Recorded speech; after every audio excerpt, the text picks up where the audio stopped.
আবু হুরায়রা রাদিয়াল্লাহু আনহু তিনি বলেন, রাসূল সাল্লাল্লাহু আলাইহি সাল্লাম বলেছেন, ইউসাল্লিমুস সাগীরু আলাল কাবীর, কম বয়সী ছেলেরা বেশি বয়স লোকদেরকে সালাম করবে। ওয়াল মাররু আলাল কায়েদ, এবং পায়ে চলাচল করে ব্যক্তি বসে থাকা ব্যক্তিকে সালাম করবে। ওয়াল কালিলু আলাল কাসীর, এবং কম সংখ্যক মানুষ বেশি সংখ্যক মানুষকে সালাম করবে।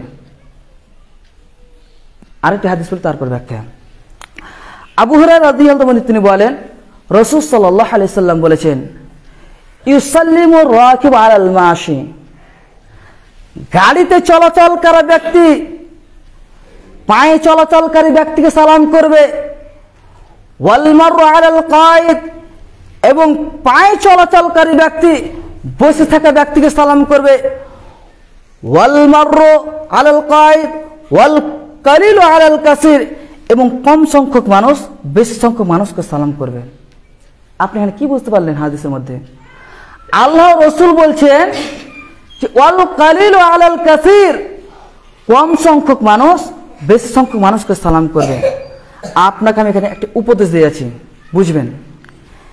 একজন মাওলানা মসজিদে বসে আছে এবং একজন মুরব্বী, একজন মানুষ মানে একটুতেই মাওলানার ভুল ধরে, নোংরা মানুষ, বদ মানুষ, নির্লজ্জ মানুষ, মানে একটুতে মাওলানা কি হলো সেই ভুল ধরে থাকবে। সেই মানুষটি যখন রাস্তার পাশ দিয়ে গমন করছেন, চলছেন, যেতে যেতে যেতে যেন মাওলানার পাশ দিয়ে, মাওলানার পাশে কিছু যুবক বসে কথাবার্তা বলছেন। সে রাস্তার পাশ যখন যেতে যেতে যখন মাওলানার পাশে যখন পৌঁছে গেছে, তখন মাওলানা কিন্তু সালাম দেয়নি, যেহেতু কথাবার্তা যুবকের সাথে কথাবার্তা বলছেন।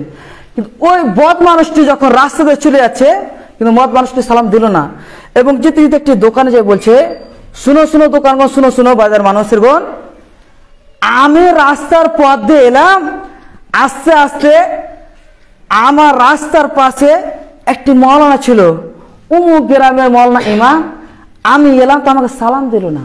কত বদ মানুষ, কত নোংরা মানুষ মাওলানা, আমাকে সালাম দিল না।